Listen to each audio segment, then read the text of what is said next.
这款手做芋泥啊，绝对是秋冬季家家奶茶店必上的小料。今天呢，把香气足、咀嚼感好、更有特点的手做芋泥3用做法分享给你。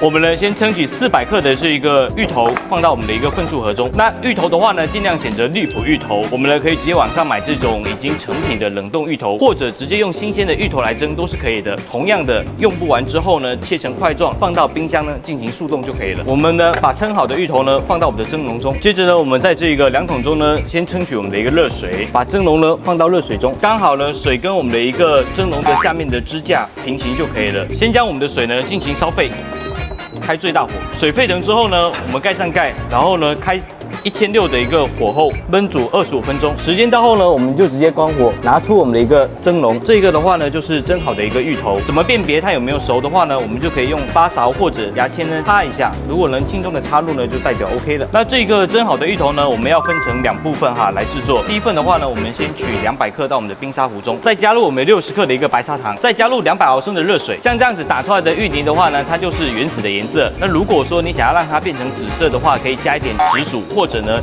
加一点紫薯粉来增加一下颜值。我们会下到0.5克的一个紫薯粉，接着的话呢，直接呢给它放到冰沙壶中。